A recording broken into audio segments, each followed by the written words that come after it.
Kenapa ancaman tarif 100% dari Amerika justru memicu Tiongkok untuk membuat hukum balasan?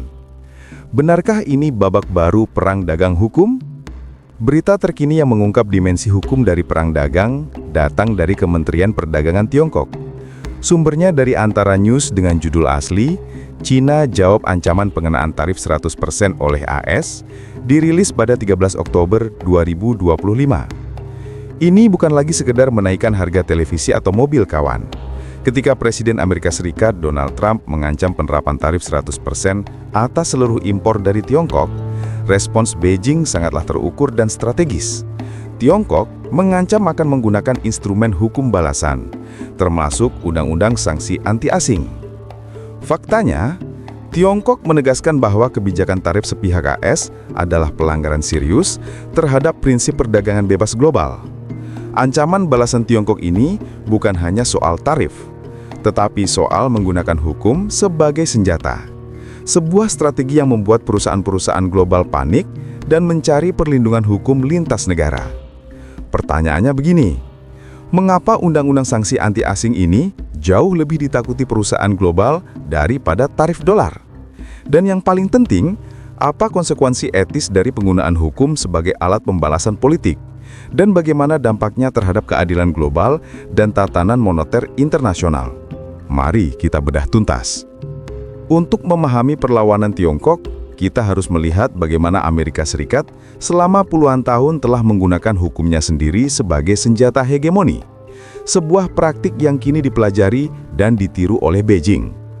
Sejak era Perang Dingin, AS telah menerapkan sanksi ekstrateritorial, yaitu Undang-Undang AS seperti yang menargetkan perusahaan yang berbisnis dengan Iran, Kuba, atau Rusia dapat menjangkau dan menghukum entitas di negara lain yang tidak mematuhi kebijakan Washington. Ini adalah bentuk dominasi hukum yang membuat dolar dan sistem finansial AS menjadi pengawas global, memaksa kepatuhan di seluruh dunia.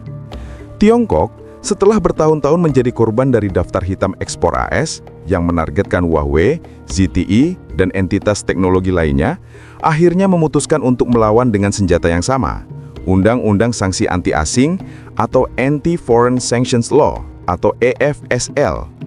Beijing telah menyiapkan kerangka hukum ini untuk memberikan pembalasan yang sah dan terstruktur. Ini adalah sinyal bahwa Tiongkok tidak lagi hanya membalas dengan tarif, mereka membalas dengan hukum sebagai senjata kedaulatan baru. Ancaman ini bekerja melalui mekanisme yang sederhana, namun menakutkan bagi perusahaan global.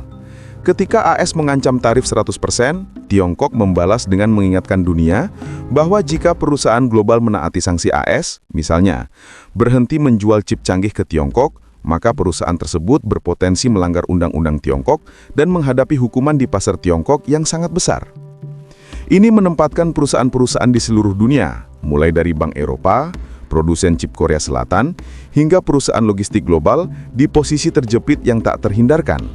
Patuh pada AS dan kehilangan pasar Tiongkok, atau patuh pada Tiongkok dan kena sanksi AS. Dilema kepatuhan ganda ini adalah sumber utama ketidakpastian ekonomi dunia saat ini. Selain ancaman hukum ini, Tiongkok juga melancarkan serangan balasan yang sangat terencana.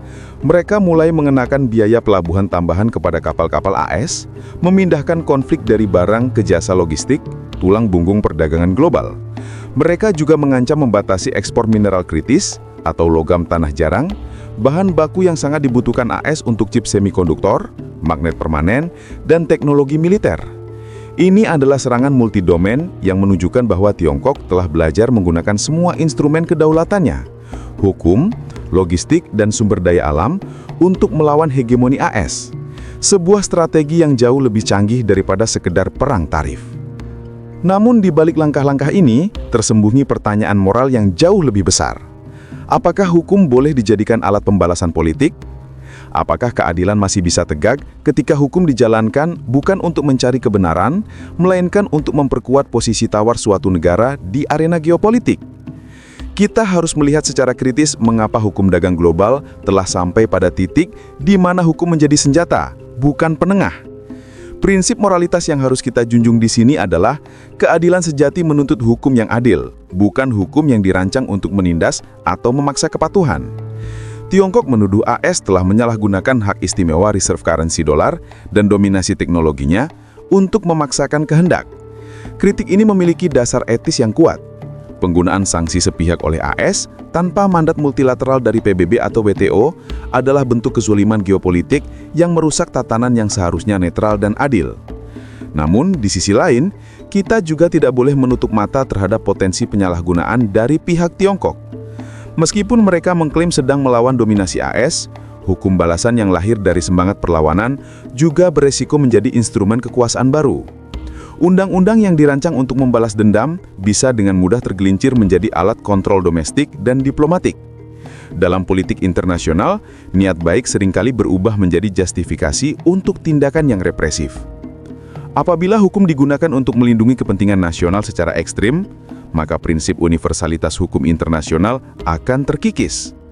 Ketika setiap negara mulai membuat undang-undang anti-foreign sanctions versi mereka sendiri, dunia akan terpecah menjadi blok-blok hukum yang saling bertabrakan. Tidak ada lagi satu norma global yang disepakati bersama. Disinilah kita melihat tanda-tanda awal dari fragmentasi ekonomi global yang tak terhindarkan. Perusahaan global kini harus menghitung risiko kepatuhan ganda atau dual compliance risk, melanggar hukum Tiongkok atau melanggar hukum AS. Hal ini meningkatkan biaya operasional, mengganggu rantai pasok, dan akhirnya menaikkan harga barang. Dalam jangka panjang, konsumen di seluruh dunia, termasuk masyarakat negara berkembang, yang akan menanggung beban terbesar. WTO, yang dulu dianggap sebagai penengah netral, kini tampak tak berdaya di hadapan dua raksasa ekonomi yang sama-sama bersenjata hukum nasionalnya. Di tengah ketegangan ini, negara-negara Global South tidak boleh hanya menjadi penonton. Prinsip moralitas yang harus kita pegang adalah keadilan sejati harus di atas kepentingan nasional sesaat. Negara-negara berkembang harus bersatu menuntut reformasi total WTO dan membangun sistem perdagangan baru yang lebih adil dan transparan. Indonesia memiliki peluang untuk memimpin upaya ini, bukan dengan kekuatan militer atau ekonomi, tetapi dengan kekuatan moral dan diplomasi hukum. Bayangkan, bila ASEAN, Uni Afrika dan Amerika Latin bersepakat membentuk koalisi hukum perdagangan baru, sebuah tatanan alternatif yang menolak ekstrateritorialitas dan memprioritaskan asas kesetaraan.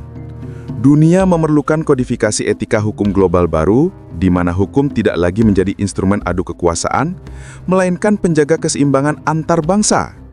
Pada akhirnya, pertarungan Amerika dan Tiongkok bukan sekedar tentang siapa yang menang dalam perang tarif, tetapi siapa yang mampu mendefinisikan kembali legitimasi hukum global.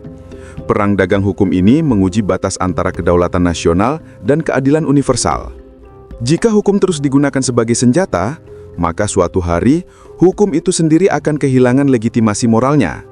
Maka pertanyaan penutup bukan hanya soal ekonomi, tetapi soal nilai kemanusiaan.